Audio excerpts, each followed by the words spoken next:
William ব্লেকের লেখা অন্যতম সেরা কিন্তু বেশ অন্ধকারাচ্ছন্ন একটা কবিতা নিয়ে আজকের এই আলোচনাতে সবাইকে স্বাগত।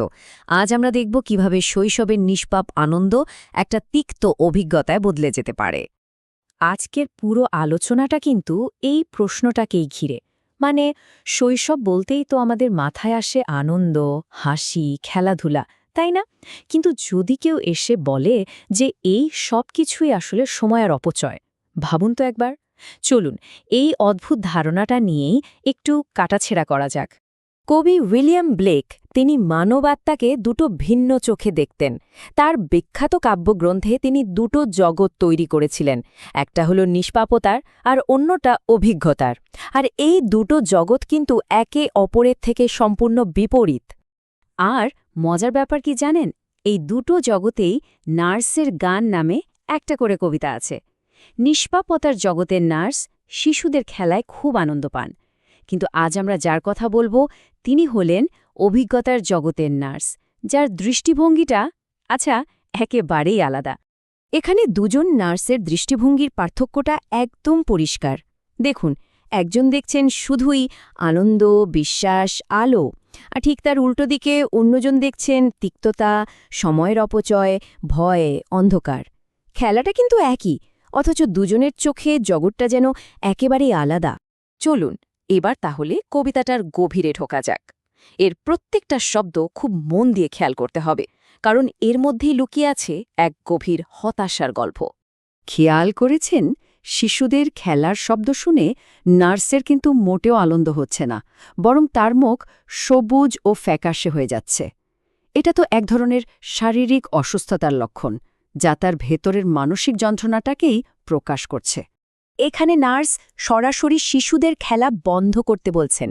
তার সাবধানবাণীটা শুনলে মনে হয় যেন এক নির্মম সত্য বলছেন, এই যে খেলাধুলা, এটা তোমাদের যৌবন আর আনন্দ দুটোই নষ্ট করে দিচ্ছে, আর সামনে তোমাদের জন্য অপেক্ষা করছে এক অন্ধকার ভবিষ্যৎ। আচ্ছা, চলুন এবার একটু গভীরে যাই। কেন এই নার্সের অনুভূতি এতটা নেতিবাচক?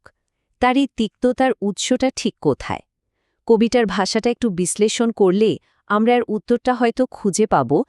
শুধু এই একটা বাক্যই কিন্তু তার ভেতরের অবস্থাকে তুলে ধরার জন্য যথেষ্ট।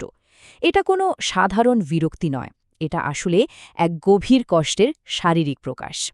নিষ্পাপতার জগতের নার্সের মতো ইনি নিজের শৈশবকে আনন্দের সঙ্গে মনে করেন না, একদমই না। বরং তার কাছে শৈশবের স্মৃতি এতটাই কষ্টদায়ক যে তিনি শারীরিকভাবে অসুস্থ বোধ করছেন। তার অতীত যেন একটা বিরাট বোঝা হয়ে দাঁড়িয়েছে। এখানে ফিসফিসানি শব্দটা কিন্তু খুব গুরুত্বপূর্ণ। দেখুন, শিশুরা চিৎকার করে খেলছে না, ফিসফিস করছে। এ থেকে কি বোঝা যায়? হতে পারে নার্সের আগেই তাদের স্বাভাবিক উচ্ছ্বাসটাকে দমন করে রেখেছেন। তাদের আনন্দটার মুক্ত নয়, কেমন যেন নিয়ন্ত্রিত। এবার চলুন এই বিশ্লেষণটাকে আরেকটু বড় করে দেখি। এই কবিতাটা আসলে দুটো ভিন্ন বিশ্ববিখ্যাত সংঘাতকে তুলে ধরেছে। একদিকে শৈশবের নিষ্পাপ আশা, আর অন্যদিকে একজন প্রাপ্তবয়স্কর তিক্ত বাস্তবতা। এটাই হলো নার্সের মূল বিশ্বাস। তার চোখে শৈশবের এই খেলাধুলা কোনো কাজের জিনিস নয়, বরং এটা সময়ের এক চূড়ান্ত অপচয়।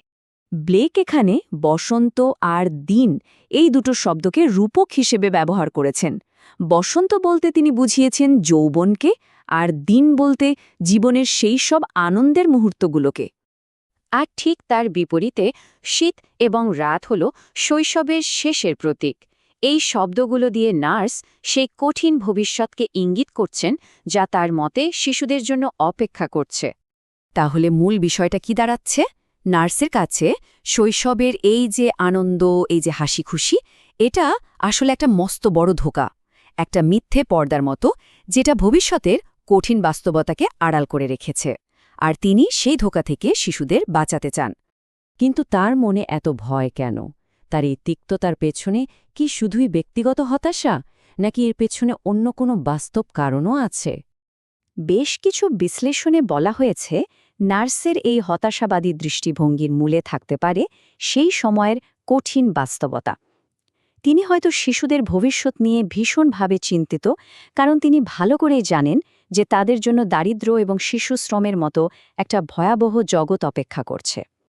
তো এত বছর পরেও এই কবিতা আমাদের কি বলে? এটা আসলে এমন এক চিরন্তন দ্বন্দ্বের কথা বলে যা আজও আমাদের সমাজে ভীষণভাবে প্রাসঙ্গিক।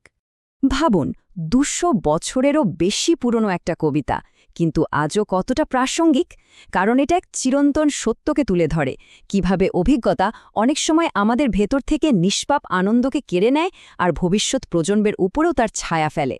সবশেষে প্রশ্নটা কিন্তু এখানেই এসে দাঁড়ায়, এই নার্স কি একজন নিষ্ঠুর মানুষ যিনি শিশুদের আনন্দ কেড়ে নিচ্ছেন, নাকি তিনি আসলে একজন বাস্তববাদী যিনি তাদের কঠিন ভবিষ্যতের জন্য প্রস্তুত করতে চাইছেন?